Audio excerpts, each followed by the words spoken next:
Chères participantes et participants du BELC, c'est avec une très grande joie que j'accueille aujourd'hui le professeur Alberto Manguel, qui nous fait l'immense honneur de bien vouloir prononcer la conférence inaugurale du BELC numérique hiver 2022 de France Éducation Internationale. Cher professeur, cher monsieur Manguel, vous avez la gentillesse d'accepter de vous adresser à nous depuis Lisbonne, où vous dirigez le centre de recherche sur l'histoire de la lecture. On ne sait, à vrai dire, comment vous présenter, tant votre œuvre est brillante, tant elle est dense, tant elle est foisonnante.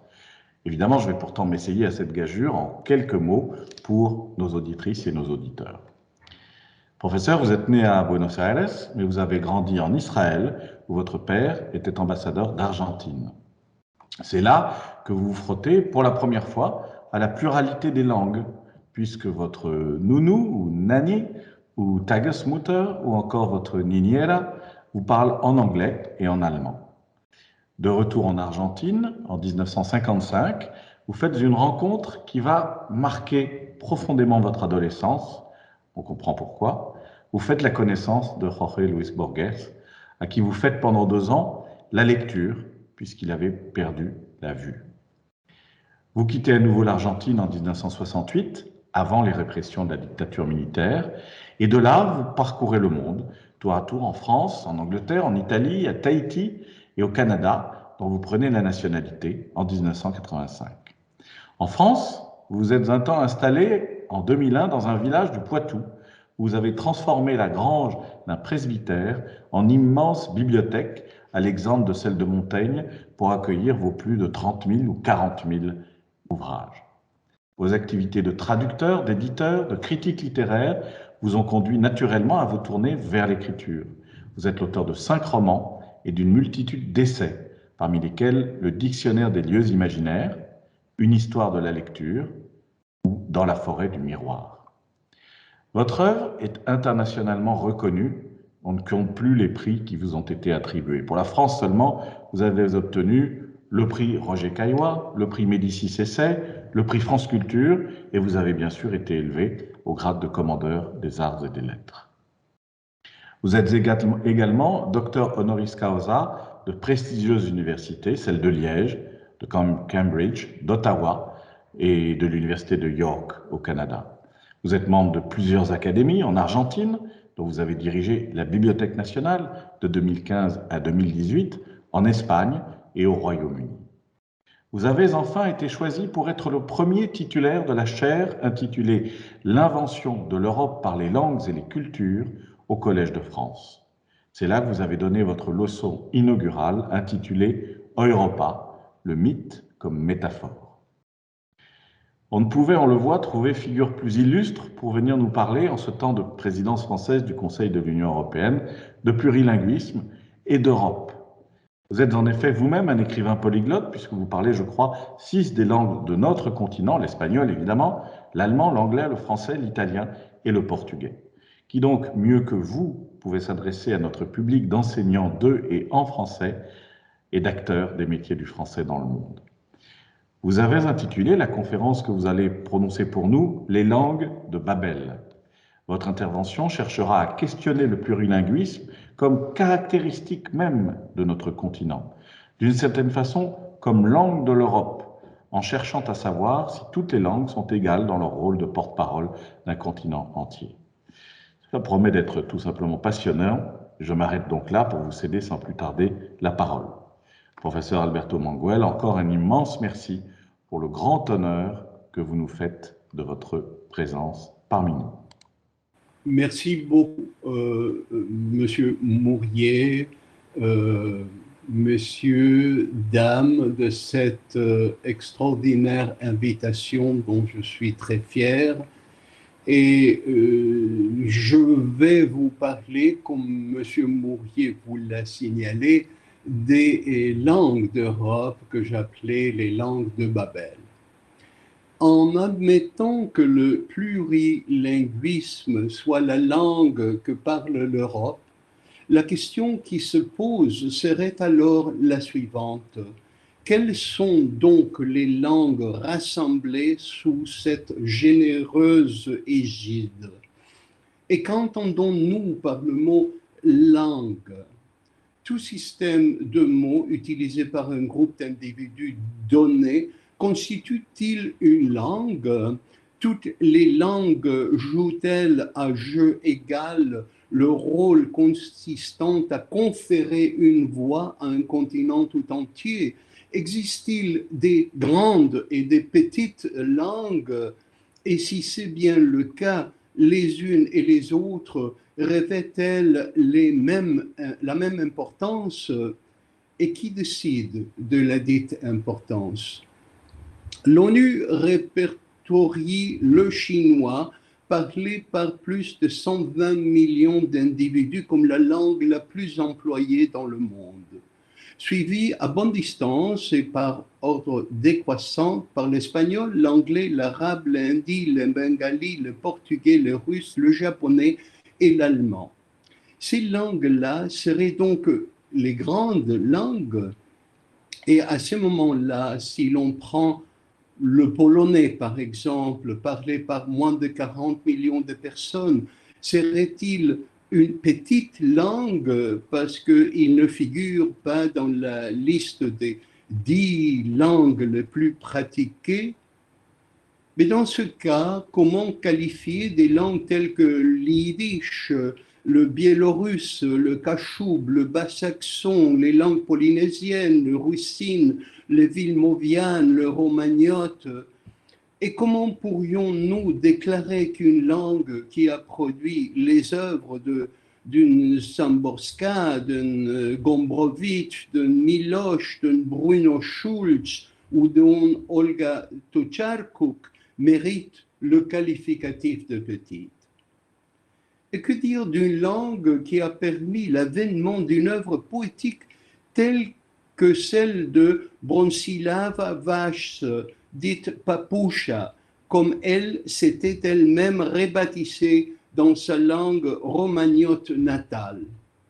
Mais avant que nous ne nous penchions sur ces questions, sans doute ne serait-il pas inutile d'examiner la fonction d'une langue, petite ou grande, que cette langue occupe s'agissant de l'évolution, de la survie ou de la disparition de nos sociétés. Dans le premier livre de son ample somme théologique, Thomas d'Aquin note à un moment que les prescriptions préconisées par la loi des hommes sont telles qu'il est impossible de requérir de la part d'un citoyen un comportement vertueux, sinon de pure façade. En appeler à la vertu dans sa dimension intrinsèque, ajoute-t-il, excède le pouvoir des règles civiles. D'après lui, la société fonctionne selon sa législation fondatrice et même si elle peut sans conteste exiger des citoyens qui la composent un comportement en société vertueux et les punir en cas de manquement, elle ne peut les contraindre à faire preuve de vertu au sens éminent du terme. Si à l'intérieur des murs qui délimitent nos sociétés, nous nous comportons les uns envers les autres en fonction des lois et des règlements, aucune loi ni aucun règlement ne peuvent nous contraindre à faire preuve de davantage de générosité, de davantage de miséricorde, de davantage de serviabilité, de davantage d'empathie. L'exercice de telles vertus fait appel à bien d'autres choses. Voyons. À l'instar de toute création humaine, la société est le produit de l'imagination, la réalisation concrète de quelque chose ayant accédé au stade de la conception en tant que réponse possible à la question, elle aussi imaginaire, du vivre ensemble. Nous imaginons le monde afin d'en faire l'expérience par l'esprit avant de le vivre dans notre chair. Nous imaginons un système de vie communautaire avant d'y installer des gouvernements et de tracer des frontières. Ce processus est constamment à l'œuvre. Au moment même où nous édifions ce que nous avons imaginé, nous imaginons déjà les altérations susceptibles d'affecter ces mêmes structures, lesquelles à leur tour doivent être réimaginées. Des images, des mouvements, des sons constituent ce patchwork qui est notre imaginaire, tous éléments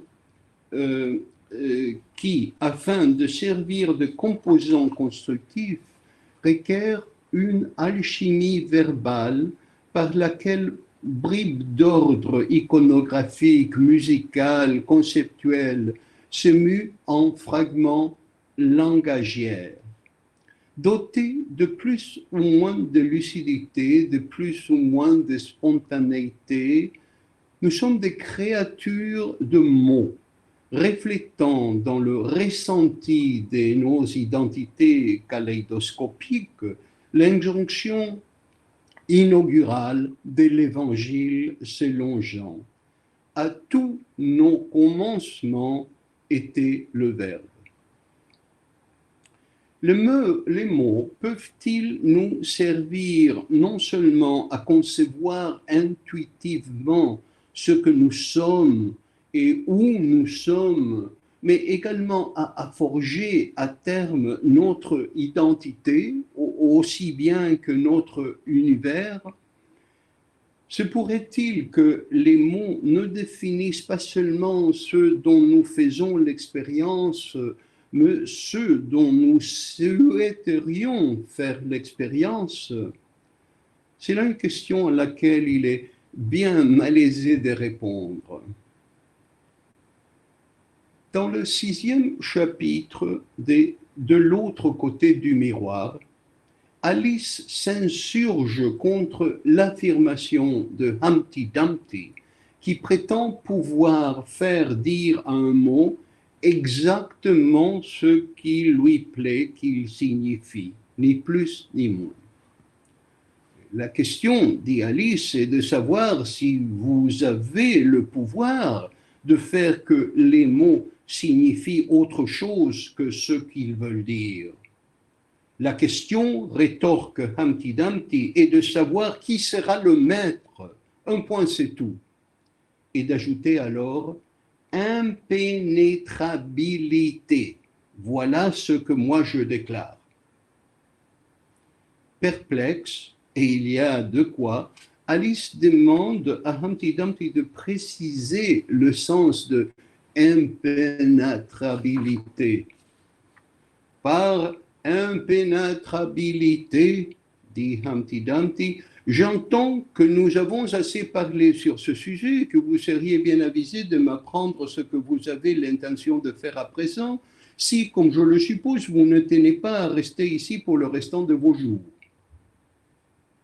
Alice fait observer que c'est faire signifier vraiment beaucoup à un seul mot. À quoi Humpty Dumpty répond: lorsque j'exige de mots pareil et fort, je lui octroie toujours une rémunération supplémentaire. La position linguistique de Humpty Dumpty est ambivalente. La croyance arrogante qu'il place dans les capacités herméneutiques presque infinies du langage repose d'une part sur une défense implicite de la créativité poétique et d'autre part sur l'affirmation, tout aussi implicite, du caractère tyrannique et dogmatique qui revêt le langage. Conférer à un mot le sens que nous choisissons peut donner naissance à une œuvre littéraire d'une richesse aussi allusive qu'insondable. Cela peut également revenir à proférer une déclaration de principe qui ne souffre ni discussion ni désaccord. La définition négative que donne Baudelaire du mot « travail » est un exemple de la première hypothèse. Le travail, n'est-ce pas le sel qui conserve les âmes momies, dit Baudelaire, mais un exemple de la seconde est cette inscription figurant au fronton du portail d'entrée du camp de Dachau. Arbeit macht frei. Le travail rend libre. L'observation de Thomas d'Aquin s'applique à cette dernière supposition. Le langage législatif, irréfutable par définition, même s'il est susceptible de subir des modifications dans la limite des paramètres qui lui sont inhérents, est par essence de nature totalitaire. Il exige une soumission aveugle, une reconnaissance absolue qui est de l'ordre de l'acte de foi. La loi, cette construction langagière que nous appelons la loi, se réclame d'une souveraineté matinée de rigueur et dénie à l'ignorance le droit de servir d'excuse à la désobéissance. Dans ces conditions, la lettre de la loi peut dicter un comportement social vertueux, vertu sociale et comportement étant des termes définis par la loi elle-même dans l'esprit de souveraineté prôné par un Humpty Dumpty. C'est que la loi est en revanche incapable de faire, pas plus que Humpty Dumpty n'y parvient face à Alice, c'est de modeler et de cultiver chez le citoyen un état de vertu intrinsèque. Une approche clairvoyante de l'identité qui nous constitue, ou peut le faire pour le meilleur ou pour le pire, peut toutefois s'acquérir si l'on considère l'autre signification du point de vue de Humpty Dumpty. L'instabilité créative propre au langage en tant que tel. Dans ce royaume linguistique en perpétuel mouvement, qui est celui, bien sûr, de la littérature elle-même, les citoyens lecteurs recouvrent leur héritage langagier pour forger à partir de l'infini des récits, essais ou poèmes qui composent la bibliothèque universelle, leur propre expérience éthique et morale. Ce qui permet, par exemple, à Alice, lorsqu'elle a pris congé de Humpty Dumpty, de déclarer de tout ce qui est insatisfaisant, puis de répéter la phrase à voix haute, comme si c'était une grande consolation d'avoir à prononcer un mot aussi long. Pas sous le coup de la colère, ni de la raison, sans obéir à une quelconque loi ou une règle, simplement pour le pur plaisir de jouir du langage en tant que tel. Par-delà les bornes du royaume, tout de rigueur régi par la loi, le jeu de mots nous gratifie d'innombrables satisfactions grâce au sens que nous prêtons à ces mots, grâce à leur présence physique envoûtante, grâce à leur musique, leur forme, leur configuration, grâce à leur être en tant que personne et que matérialité. Ce dont s'avise Humpty Dumpty, c'est que dire quelque chose, c'est amener cette chose à l'existence, la fabriquer à l'aide de voyelles et de consonnes. Nous nous attribuons à nous-mêmes des noms afin d'avérer notre présence sur l'espace scénique que nous occupons. Nous nommons les mots et les choses qui s'y trouvent pour nous rendre capables de les arrêter dans leur fuite en les attrapant dans le filet des mots. pour savoir que nous sommes, que nous existons, il nous faut prononcer ces mots « je suis », faisant ainsi écho à la voix du Seigneur dans le buisson ardent, puisque aussi la divinité elle-même est obligée de se définir en recourant à des mots. Ce que nous faisons, nous, dans les sociétés livresques, à travers la littérature. La littérature est une manière aussi interminable qu'ardue de conjuguer le verbe être. Laissez-moi vous raconter une image. Une microphotographie du tissu osseux compact du fémur humain révèle ce qui, à l'œil profane, ressemble une pile de vieux livres aux pages jaunies et fatiguées. Sur le plan symbolique, l'image suggère que nous transportons la bibliothèque universelle jusqu'à dans la moelle de nos os. Le verbe être, cependant, est multiple. C'est alors qu'il vient immanquablement à l'esprit le mythe de Babel. Ce mythe qu'on en partage les trois principales religions de l'Europe.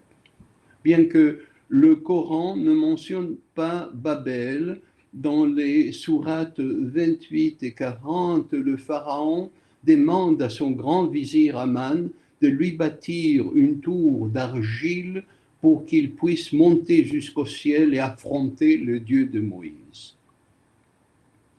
Le chapitre 11 du livre de la Genèse raconte que les habitants de la terre qui avaient survécu au déluge parlaient tous une seule et même langue.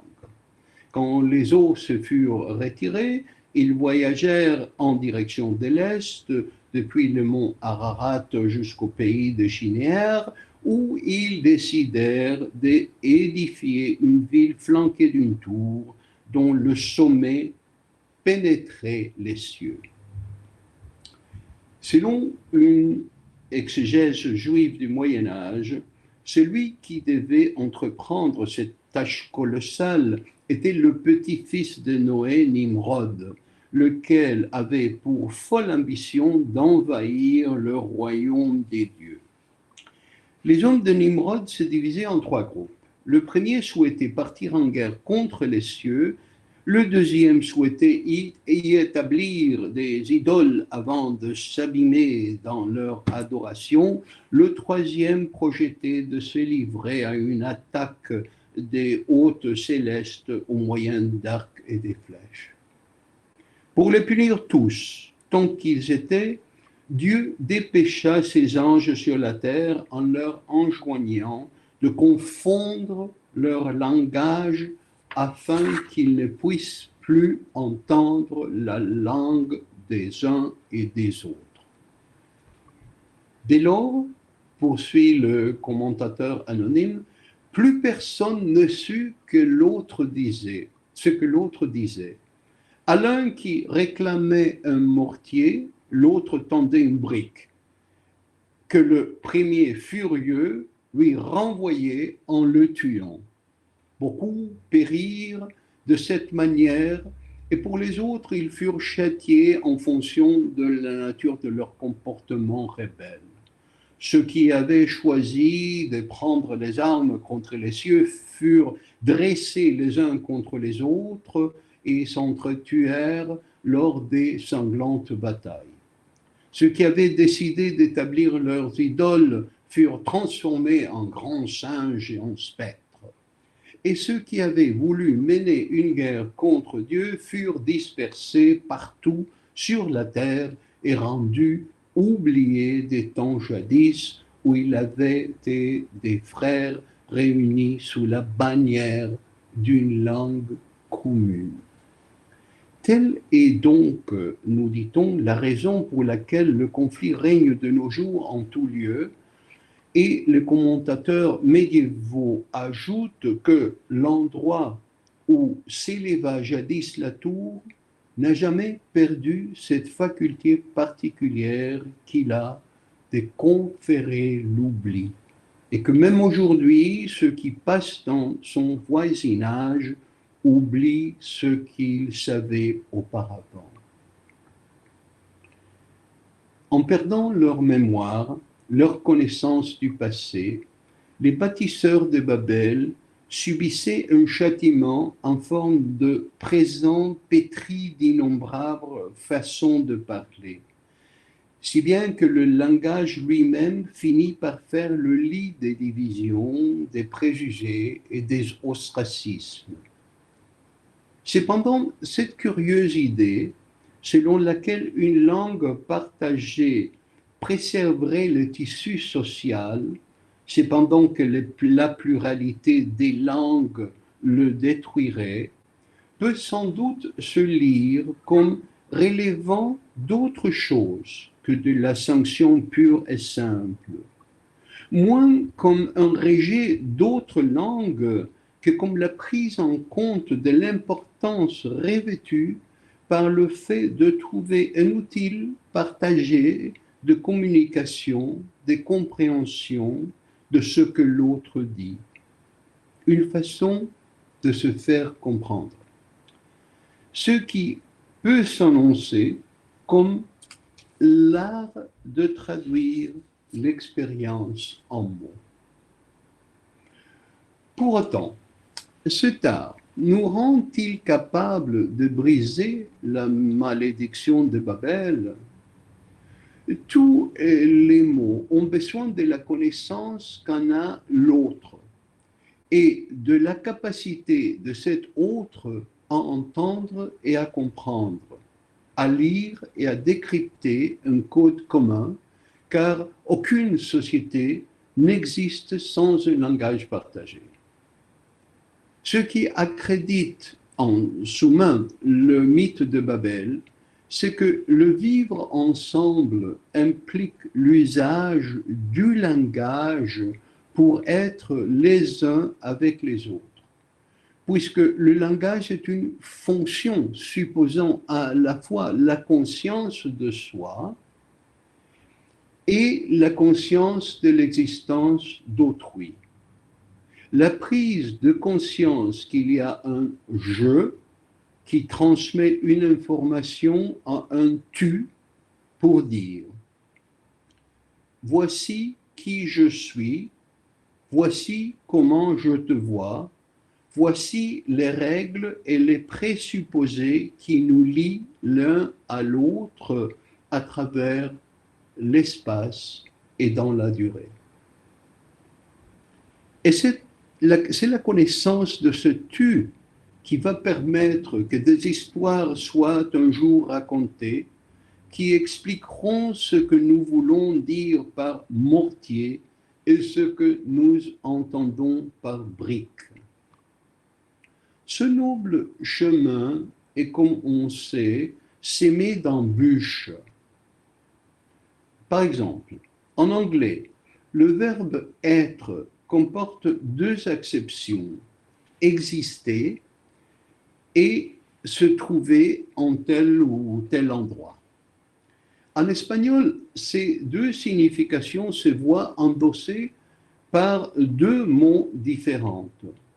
S'il fut possible à Hamlet de proférer sa bouleversante question, c'est parce que le prince danois s'exprimait en anglais.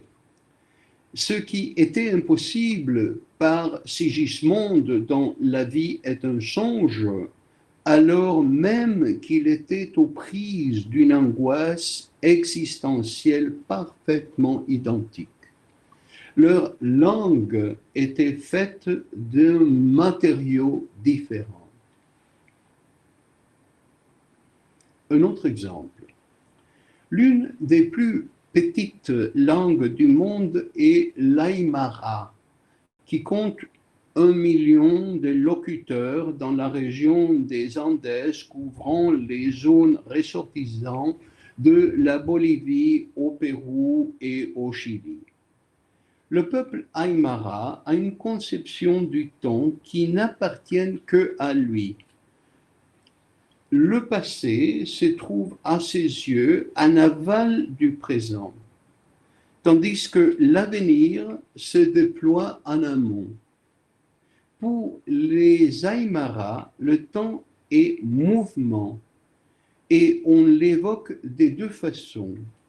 L'un conçoit le passage du temps comme un mouvement au-dessus du paysage, le mouvement du moi à la première personne du singulier. Et l'autre qui le conçoit sous les espèces d'un objet en mouvement, d'un événement en mouvement ou d'une série de mouvements. Cette seconde conception du temps n'implique pas l'existence d'un locuteur individuel. Pour les Aymara, tout événement prend place dans une trajectoire sans fin où les événements antérieurs se situent à l'avant et les événements plus tardifs à l'arrière. Le locuteur de l'Aymara, homme ou femme, peut se concevoir lui-même ou elle-même comme se tenant au départ de cette trajectoire ou comme se déplaçant sur son entière longueur. Ce qui fait intervenir une notion du temps s'entrecroisant avec celle de l'espace, analogue à la conception que les astrophysiciens se font de l'espace-temps en tant que dimension placée sous le double signe de la coalescence et de la totalité. C'est un peu compliqué, mais imaginez que le temps, pour les Aymara, coule dans le sens inverse que notre en le monde de l'Europe, dans le sens contraire à ce que nous concevons le temps en Europe. Presque toutes les grandes langues présentent la première personne du singulier comme se déplaçant du passé vers l'avenir et tournant le dos au passé. Le vœu pieux de Banquo à Hamlet, si tu peux, de Banquo à Macbeth, si tu peux plonger ton regard dans les sémences du temps et dire quel grain va germer ou quel autre nom, constitue l'expression d'une impossibilité parce qu'il suppose de se confronter au passé et que pareille attitude est punie par les dieux. Orphée et la femme de Lot ont tous deux pâti les conséquences de cette impasse langagière. Pour les Aymara, le passé est devant nous, l'avenir dans notre dos. Ils évoquent le futur par des mots qui veulent dire les jours sont derrière nous, parce que nous sommes capables seulement de voir le passé, ce qui a déjà eu lieu, donc devant nous, mais incapables de voir ce qui est à venir et s'épand par l'éternité à partir d'un lieu inconnu, donc derrière nous. Les Aymara ont compris que nous gissons à jamais dans le lit de la rivière temps qui, tel le fleuve d'Héraclite, jamais ne révèle les lieux vers lesquels l'eau s'écoule. Le concept du temps, qui est celui des Aymara, a été intuitivement perçu par le poète basque Miguel de Unamuno, lequel ne savait probablement rien de ces lointaines peuplades au moment où il écrivit en espagnol dans le texte « Nocturno el río de las horas fluye desde su manantial que es el mañana eterno ». Le fleuve des heures court nocturne dès sa source qui est l'éternel lendemain. Aux yeux de l'Aymara, une telle phrase n'a rien de bizarre. Si l'Europe avait la possibilité et qu'elle n'a pas de choisir n'importe laquelle des langues du monde, peut-être devrait-elle être le choix de l'Aymara. Comme je le disais en commencement, notre imaginaire se sert de pierre d'assise du langage. La société, en tant que produit de cet imaginaire, dépend de la langue en usage chez les citoyens. Un peuple comme l'Aymara, tributaire d'une petite langue, se définit par exemple différemment d'un locuteur anglais parce que les concepts de temps et d'espace et les mots qui désignent les dits concepts inhérents à toutes les sociétés ne s'inscrivent pas dans le contexte d'un héritage historique originel dans le lexique anglais, mais sous l'égide des invisibles racines d'un temps qui s'écoule en provenance du futur. C'est ainsi que le concept fondateur de l'Empire britannique en tant que société, à savoir que le pouvoir constitue le legs des détenteurs antérieurs du dit pouvoir et qu'il n'a d'autre choix que de croître et multiplier au fil des conquêtes ultérieures, peut éventuellement trouver l'une ou l'autre traduction en langue aymara, mais seulement sur le mode de la pure et simple aberration. L'histoire de Babel constitue une mise en garde dans la mesure où elle nous rappelle que la notion d'égalité n'a rien à voir avec la langue, quelle qu'elle soit.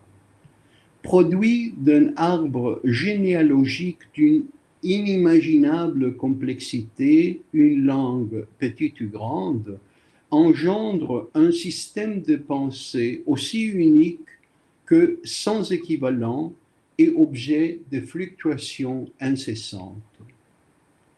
À cette entité vivante, cette complexité permet de survivre et jusqu'à un certain point fait office pour son utilisateur d'instrument de survie, largement inefficace dès lors qu'il s'agit de donner un nom à l'expérience, cruellement inadéquate, hélas, dès lors qu'elle cherche à communiquer des idées, toute langue établit néanmoins son pouvoir, non dans le fait de constituer un répertoire des choses, mais dans l'invention des catégories et des systèmes qui motivent le répertoire en question. Dans toutes les langues confondues, le verbe être se montre déficient, mais les idées de ceux qu'il se propose de nommer naissent toutes au sein de leur multiple philosophie de l'invention génétique spécifique à chacune des langues qui les a conçues. S'il en va ainsi, alors la notion de petite ou de grande langue est inopérante, ou pire encore, trompeuse.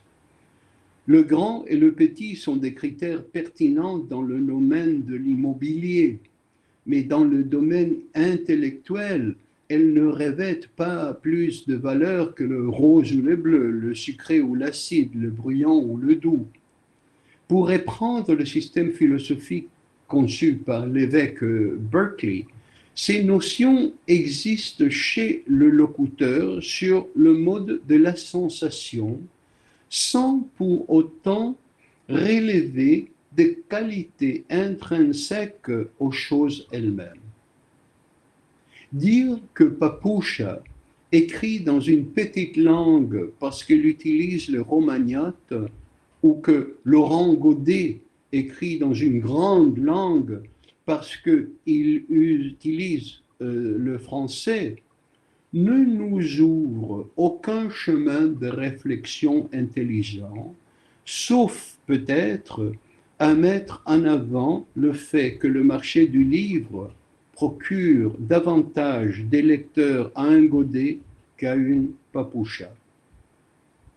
Mais nous voici dans le domaine de la statistique commerciale et plus dans celui de la littérature.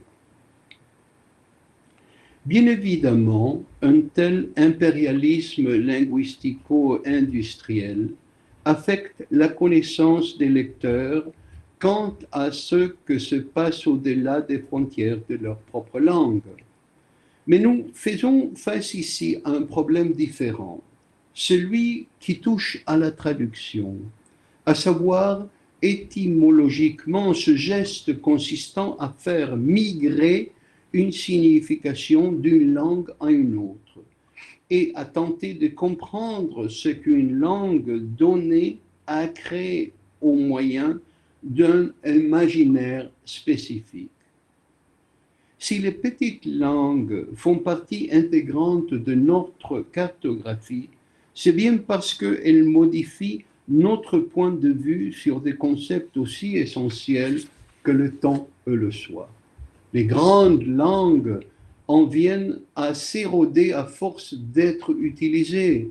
Et voilà qui, c'est évident, en se répandant en temps et trop des lieux, comme en attesta jadis l'exemple du latin dans la période du Haut Moyen-Âge, et ceux qui globalement arrivent de nos jours à l'anglais. Les petites langues courent bien moins de risques d'être frappées par un tel phénomène. La traduction permet aux premières de se revivifier et aux secondes de se regarder dans une glace. On peut dire que les petites langues paraissent dangereuses aux yeux des grandes, parce qu'elles forcent ces dernières à faire des pas au-delà de leurs frontières ou à ouvrir ces mêmes frontières pour autoriser l'immigration d'une pensée étrangère. Le contraire n'est pas tout à fait vrai dans la mesure où le lectorat d'une petite langue est pour telle ou telle raison d'ordre commercial ou politique bien plus susceptible de traduire dans sa petite langue les œuvres créées pas dans les grandes. Mais ainsi que nous a instruit l'expérience, nous redoutons l'inconnu, qu'il se présente sous la forme de paysages, d'individus ou des langues. En partie parce que l'inconnu requiert de notre part un effort cognitif et en partie parce qu'il défie nos postulats et autres convictions. Nous nous sentons plus à l'aise au sein d'un environnement dogmatique où les réponses à toutes nos questions se réduisent à un simple oui ou non. Mais la littérature n'a jamais eu que faire des dogmes. Elle se nourrit des questions, elle refuse d'apporter des réponses. Et la tâche du traducteur consiste à trouver un moyen pour que ces questions autres pénètrent dans un domaine intellectuel national donné et trouver dans la langue de ce dernier une place à l'impénétrabilité de Humpty Dumpty. À cette aune, les littératures issues des petites langues renouvellent et revigorent les vastes courantes consacrées des langues dites grandes. Filons la métaphore et disons qu'elles sont comme ces torrents qu'au printemps nourrissent le fleuve héraclitien et lui évitent de tarir. Dans un de ses poèmes, Papoucha écrivait « L'eau ne regarde pas en arrière, elle court toujours plus loin, vers un endroit où elle deviendra invisible aux yeux. L'eau, oui, qui s'ébat et vagabonde. » Dans le deuxième chapitre de son récit, le disciple Assaïs, Novalis forge la notion de Gedankenspiel. C'est jeu de pensée, où une pensée en provoque une autre qui déplace la première pour l'amener au-delà de son contexte original. C'est ainsi que fonctionne toute langue, grande ou petite. Parfois, ces pensées, issues de sources langagières aussi différentes que spécifiques, coïncident et se recoupent comme dans l'exemple de Unamuno et de Papoucha. Parfois, elles se font le miroir l'une de l'autre. Parfois encore, elles se contredisent ou entrent en conflit les unes avec les autres, formant alors des infinis filaments au sein d'un vaste réseau cosmologique qui tisse la pensée poétique. Le cosmos qui, supposons-nous, sert de cadre à notre existence et d'ordre langagier. Je finis avec ceci. Le XXIe siècle, il est là, est l'âge de la perte de foi en la parole. Presque pour la première fois dans l'histoire, l'instrument du langage n'est plus généralement considéré comme un instrument de la raison, qui nous permet d'apprécier et de transmettre l'expérience avec toute la précision possible. Ambiguïté, doute, approximation ont toujours été des éléments de nos langues, mais en dépit de ces fragilités que les poètes convertissent en force, nous avons pu fournir pour consolider la raison et la signification des étançons tels que le ton, la grammaire et d'innombrables procédés rhétoriques. Et ils ont fonctionné avec plus ou moins d'efficacité jusqu'à maintenant. Aujourd'hui, toutefois, le discours public semble se fier exclusivement à la communication des émotions. Et on ne considère plus l'incohérence comme une faiblesse de la pensée, mais comme une preuve de authenticité, celle d'une conviction qui n'est pas le résultat des froids mécanismes d'un esprit rationnel, mais d'un élan sincère jailli des tripes. Un tweet ou un slogan commercial dans n'importe quelle langue ont plus de poids aujourd'hui qu'un essai mûrement réfléchi. Dans ce climat de déraison, l'acte intellectuel perd son prestige ancestral et ainsi que nous le savons tous que trop bien fake news et mensonges publics s'épanouissent dans toute liberté. Les intellectuels sont décrits par le pouvoir comme des ennemis du peuple et dressés contre le citoyen ordinaire qu'ils sont accusés de mépriser. Il importe donc plus que jamais, au cœur de telles accusations de négligence et de dédain, de défendre le plurilinguisme contre la soi-disant autorité d'une langue unique, dominatrice, impériale. La pluralité des langues nous poussera à accepter l'ambiguïté essentielle et essentiellement nécessaire de nos expériences partagées exprimées en mots. La parole est toujours plurielle. Nous habitons une langue, mais nous sommes aussi habités par elle, engagés dans un dialogue au sein duquel ceux qui nomment et ceux qui sont nommés deviennent presque impossibles à distinguer l'un de l'autre au fil d'un processus sans fin d'élucidation et de reconstruction mutuelle. Pour Thomas d'Aquin, cette disposition extérieure aux lois de la société et qui ne peut découler que de notre expérience avait pour nom l'éducation par la vertu. Merci.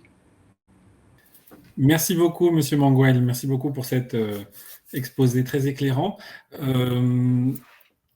on s'était promis de répondre aux questions des participants.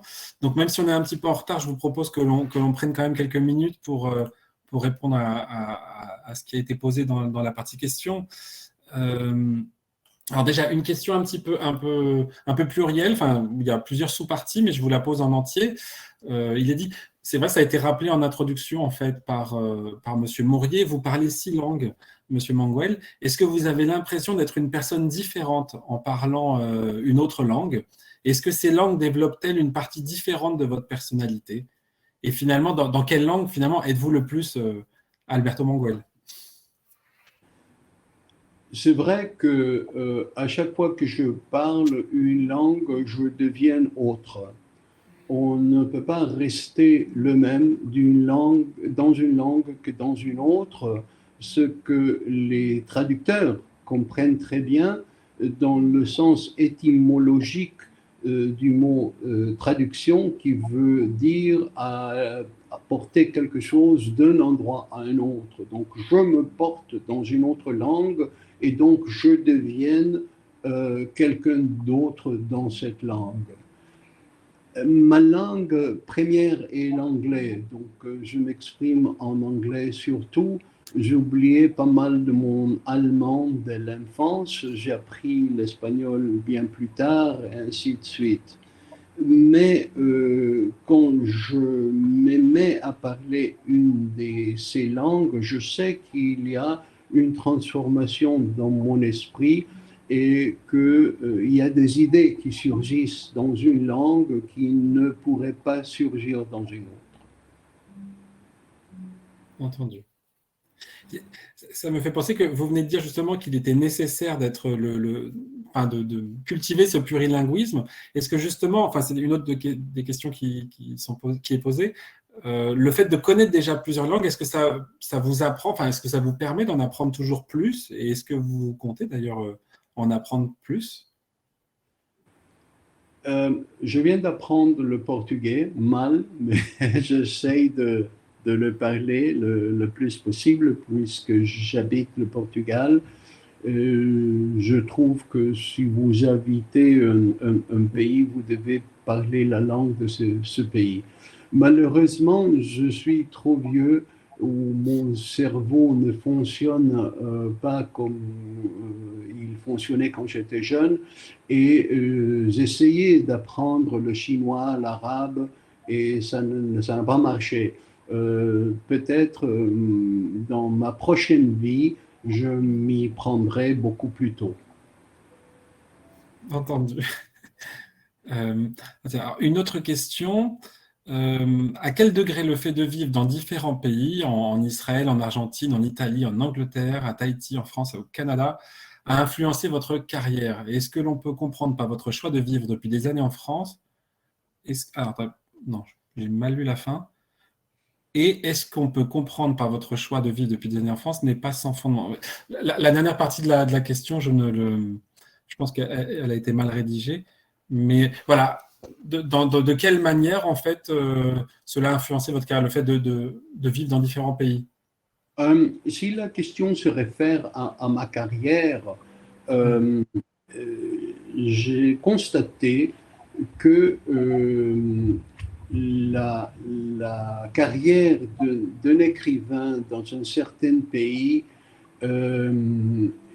est très aléatoire, c'est-à-dire ça dépend des mille choses, de l'économie, de la mode, de la façon d'agir des éditeurs, ainsi de suite. Et donc, la relation avec un écrivain et son public est presque toujours infidèle de la part de ce public, sauf dans certains cas.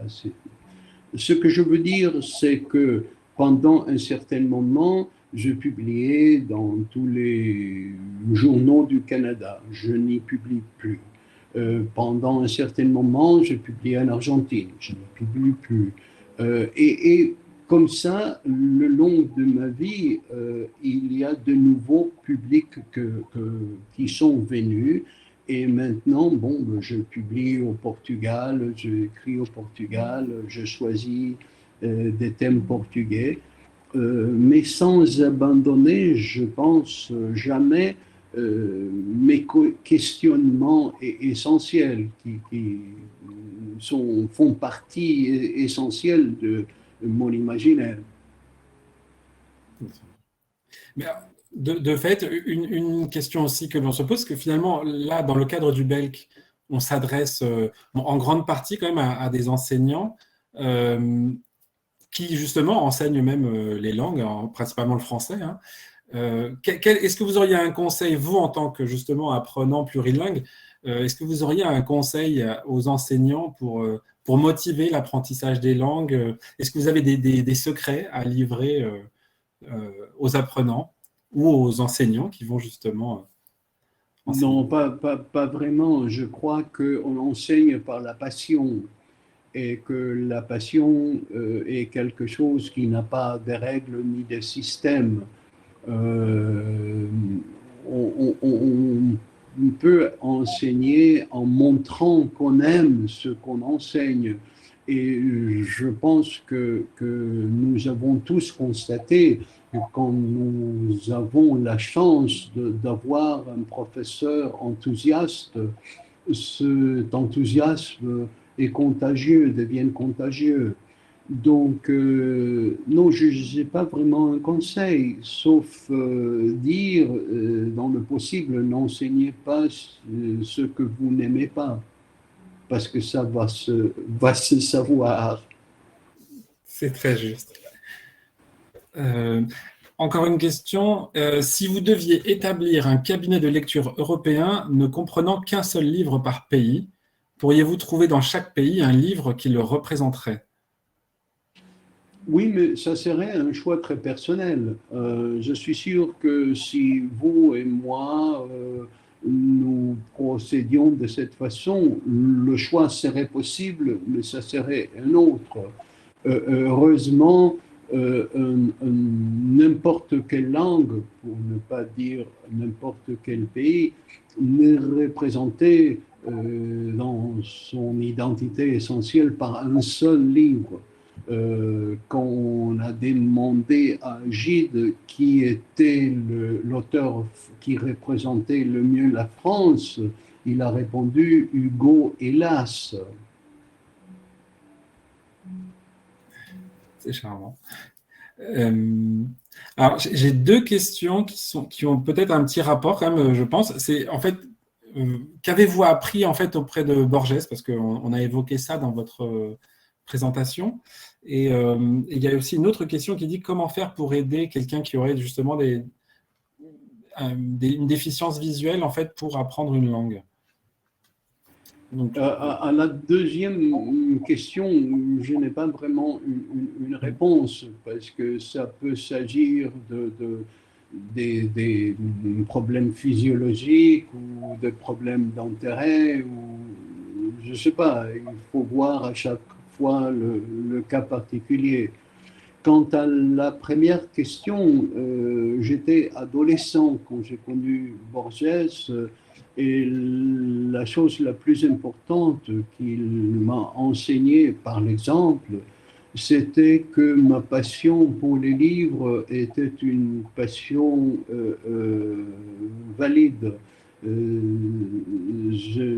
J'ai grandi dans une génération de laquelle on s'attendait des carrières comme avocat, médecin, ingénieur, à la limite architecte, si vous êtes incliné pour les beaux-arts, mais jamais la littérature. La littérature était considérée pour mes parents, pour la génération de mes parents, quelque chose qui était notre violon d'Ingres.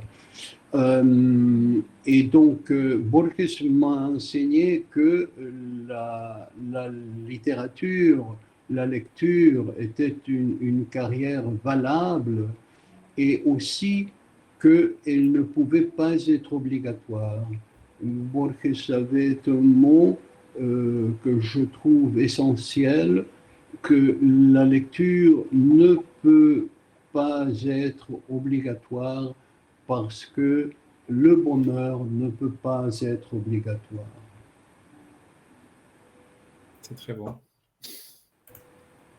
Alors, je suis désolé, je passe toujours un peu du coq à l'âne parfois peut-être sur les questions, mais il y a beaucoup de réactions de la part des participants. Quelqu'un demande aussi quelle est pour vous la différence entre une langue orale et une langue écrite? Et peut-on considérer que les langues des livres sacrés étaient des langues orales dans les premières sociétés où elles étaient utilisées? La première partie de la question, bien sûr, qu'il y a une différence entre les langues orales et les langues écrites, surtout dans les sociétés de, de langue orale seulement. Philippe Descola a bien montré comment une société des langues orales et une société des langues écrites ont un rapport différent au temps et à l'espace. Une société des langues orales nécessite que le texte soit présent, incarné dans la personne qui parle et que l'écouteur soit présent lui aussi. Donc ça se passe dans un espace qui existe dans le présent, tandis que dans la grande victoire de l'écrit et d'éliminer les obstacles du temps et de l'espace, le fait de pouvoir parler avec quelqu'un qui est mort depuis des siècles dans une société que nous n'avons pas pu connaître. Entendu. Encore, alors, pardon, hein, j'ai aussi des questions dans le chat, donc en fait, je viens de les voir. Comment conciliez-vous dans l'Union européenne la création d'une citoyenneté européenne et la diversité des langues? Est-ce que cette diversité est un obstacle à la constitution de cette citoyenneté? Je pense que ça serait une très bonne idée d'avoir carrément une nationalité européenne qui mènerait peut-être un jour à une nationalité terrienne. Je pense que l'idée d'une nationalité européenne peut éliminer, avec le passage du temps, beaucoup de nos préjugés et de nos conflits qui surgissent de ces préjugés. Mais dans cette communauté européenne, la pluralité des langues continue à être essentielle. Je crois que chaque langue possède la possibilité de nommer les choses d'une façon différente. Et si nous éliminons ces différences, nous obligeons, comme on l'a fait dans certains systèmes impérialistes, de avoir une langue qui se présente comme la langue officielle éliminant toutes les autres, nous éliminerons en même temps cette richesse qui est donnée par une pluralité des langues. Avoir une pluralité des langues ne veut pas dire, évidemment, parler toutes ces langues, comme une gastronomie diverse ne veut pas dire que vous aimez nécessairement un plat ou un autre, ou que vous puissiez faire cette cuisine. Mais il y a toujours de la valeur dans la richesse, dans l'ambiguïté, dans la pluralité. Merci.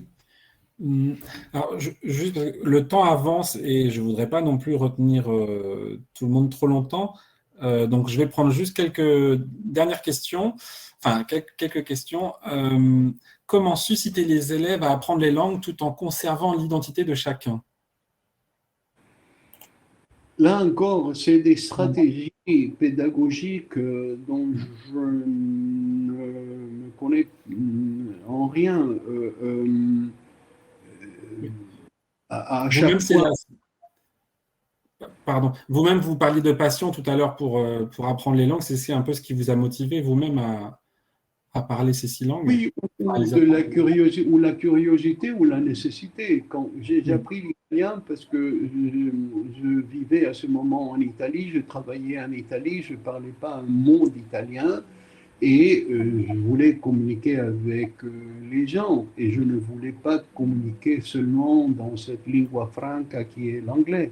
Et donc, c'est la nécessité qui m'a obligé à apprendre la langue. J'ai voulu apprendre l'arabe parce que j'aime beaucoup la littérature, la pensée arabe. Bon, je n'ai pas réussi, mais euh, il y a plusieurs raisons pour apprendre une langue, la curiosité, la nécessité, et parfois si vous tombez amoureux d'une personne qui ne parle pas votre langue, vous faites l'effort de l'apprendre euh, dans ce que le poète Auden a appelé un oreiller dictionnaire. C'est- je regarde encore les questions. Euh, bon, je pense qu'on peut terminer par une question un peu globale et qui fait un peu le lien en plus avec notre Belk qui est depuis quelques éditions en version numérique. Vous avez vous-même une bibliothèque très fournie qui comporte plus de 40 000 livres. Est-ce que vous avez une bibliothèque virtuelle? Et est-ce que vous lisez de façon numérique? Vous savez, je ne conduis pas, je n'ai pas de téléphone portable, euh, donc il y a plusieurs aspects de la technologie que je n'utilise pas.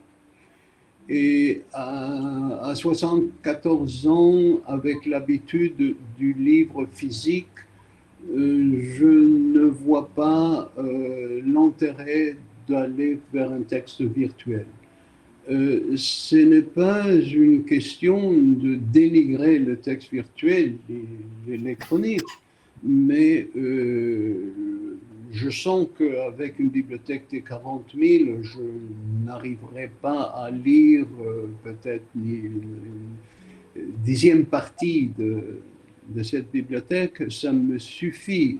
Je n'ai pas besoin d'aller vers le texte virtuel. Mais si j'en avais besoin, je le ferais. Je comprends. Très bien.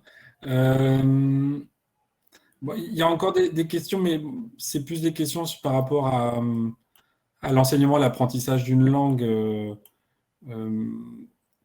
ah oui, il y a quelqu'un qui a parlé du terme de, parce que tout à l'heure on a parlé du plurilinguisme, le terme langue internationale, est-ce que ça vous semble pertinent comme terme? Non, je me méfie de langue internationale parce que euh, on entend par cela soit l'anglais, soit le latin, si on parle du Moyen Âge. Et, et ça n'encourage pas la pensée profonde, ambiguë. L'anglais qu'on parle un peu partout dans le monde est un anglais électronique. Euh, et ça appauvrit l'anglais lui-même. Évidemment, nous avons des grands écrivains aujourd'hui qui continuent à écrire en anglais, mais pour la plupart, curieusement, c'est les écrivains que je trouve les plus intéressants viennent des ex-colonies britanniques, des endroits où l'anglais leur a été imposé et que les habitants de ce pays ont repris, remanié, refaçonné, transformé. Très bien. Merci beaucoup, Monsieur Manguel. Euh, je pense que le moment est venu quand même de clôturer cet événement. Et puis, mais évidemment, on pourrait rester comme ça à vous poser des questions pendant de très longues minutes encore. Euh, mais d'ailleurs, il y a des cours qui commencent dans quelques minutes, donc je ne voudrais pas empêcher les gens d'aller à leur formation. Donc, Monsieur Manguel, vraiment énormément, mais un très grand merci de la part de France Éducation. Merci à vous tous. À la prochaine. Merci à vous. À très bientôt, avec grand plaisir pour un prochain BELC et on l'espère en présence, comme c'est notre habitude. Je voudrais juste en profiter pour remercier aussi les participants pour leur enthousiasme, leurs questions, leurs interventions, et vous dire que de toute façon, même si certains ont eu des petits problèmes techniques au tout début, ce webinaire a été enregistré, il sera rediffusé sur la chaîne YouTube de France Éducation Internationale et vous serez avertis bien évidemment quand ça sera mis en ligne et donc vous pourrez aller revoir ce webinaire et d'autres webinaires, tous les webinaires qui auront lieu pendant le BELC numérique seront enregistrés et rediffusés par la suite. Donc voilà, donc je vous remercie encore énormément et je vous dis à toutes et à tous à très bientôt. Voilà. Très bonne journée à vous. Au revoir. Au revoir. Merci.